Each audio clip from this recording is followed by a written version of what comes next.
name is Rishab Shrikant. Okay, Rishab, so I'm gonna state my name again. I ended it like I went to it like my name is Rishab Shrikant, and I'm like no. Hi, my name is Rishab Shrikant.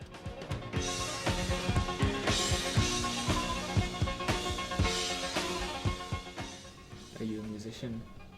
Well, I hope so. An aspiring one. Inspiring. Yeah, I mean, maybe I'm there to some people, but well, I don't think I'm there yet. So. What is music to me? My interest started very early on, maybe when I was about 3 or 4 years old.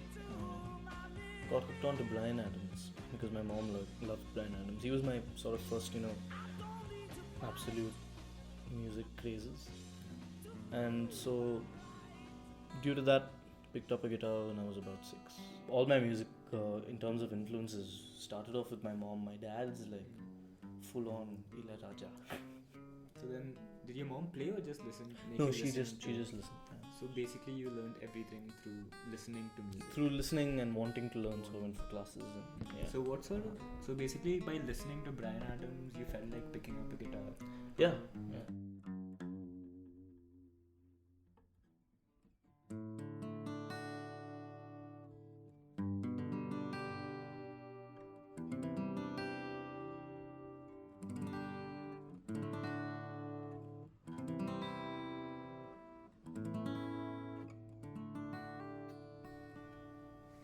So what were the first songs that you played? On the guitar? Yeah. Well, it comes as no surprise that it was probably a Bryan Adams song. I think Summer of '69 or somewhere.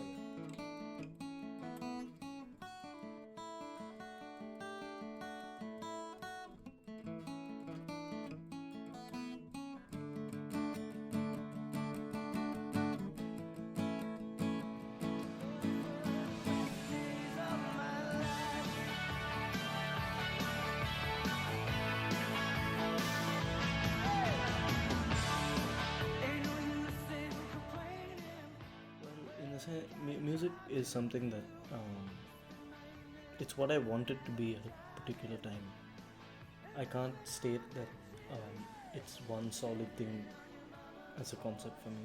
It's a very personal thing for an individual and for me, because I feel that it's depending on what I think, I get different music in my head, whether it's a song, whether it's a tune, and it always pertains to one particular emotion.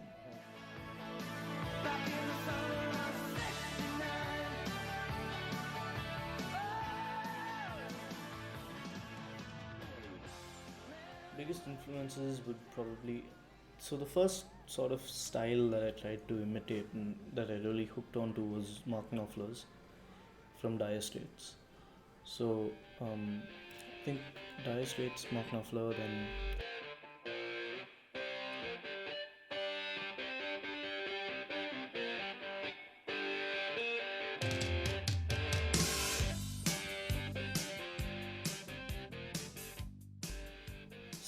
huge Slash fan.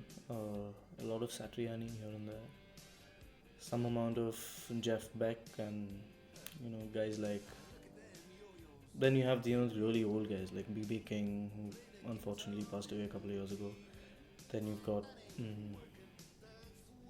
Stevie Ray Vaughan and Brian May from Queen. He was a huge influence on the way I played. Queen in general were a very big influence on the way I saw music. It changed my entire ideology. Like I went from that 4x4 single everyday beat to something. It sort of opened my eyes a little bit more.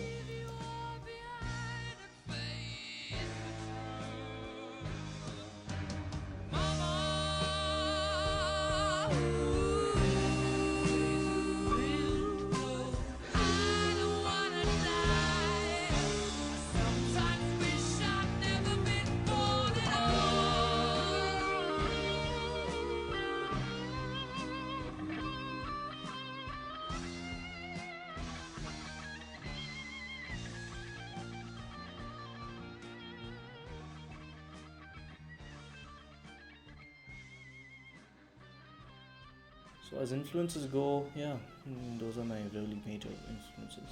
So are you like a classical man, or are you open to new music? Do you like what's going on right now? I don't like what's going You on don't right now. Scaramouche, Scaramouche, will you do the fandango? Thunderbolts and lightning, very, very frightening me. I would have been very strongly against today's music 2 years ago compared to where I am now.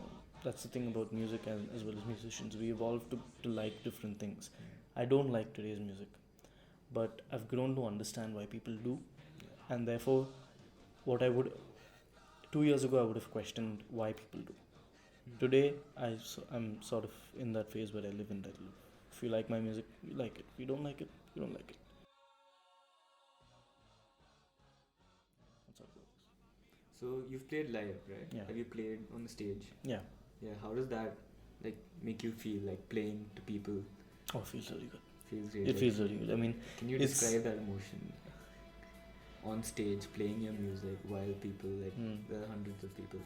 how do I explain this? It's sort of like a date going really well. Or, okay, to be more specific, the first sort of date going really well. Because you're shit nervous, you know, you're shitting yourself. You're like, okay, what the fuck? There's a big, depends. Even if it's a small audience, it's still an audience. And there's an audience here. Oh my god, I have to go up and I have to play. And then when you go up, and if everything goes right, then you start feeling it. And when it feels good, you play well. And when you play well, and when you look like you're playing well, you look happy, you look enthusiastic, which you are, people feel that in the audience, and then people start to breathe off you, people start to eat off you, and that's when a gig really just like, it's an adrenaline rush. And if you play like a long gig for over 2 hours, even in a really small venue, and if it's the minute you get off, you have to sit for about half an hour and calm down. You'll hardly be able to speak because everything, adrenaline is just rushing out of your body, and you're like, okay, nice. After that, you can reflect on it. Both feet in it. 18 till I die. A little bit of this, a little bit of that, a little bit of everything. Gotta get on track. It's not how you look, it's what you feel inside. Like sometimes I pick up a guitar and I play for a couple of hours, and I'm like, okay, what did I just do? It's all bullshit. Sometimes that happens, just based on how I'm thinking and everything. But is it a very common question? Is obviously, is it a sense of freedom? Yeah. It is a sense of freedom because it's sort of therapy. People go to therapy not because a therapist is good. People go to therapy because they can talk to someone, and you're sort of communicating. I don't know to what, but you're communicating maybe even to yourself about something through what you play.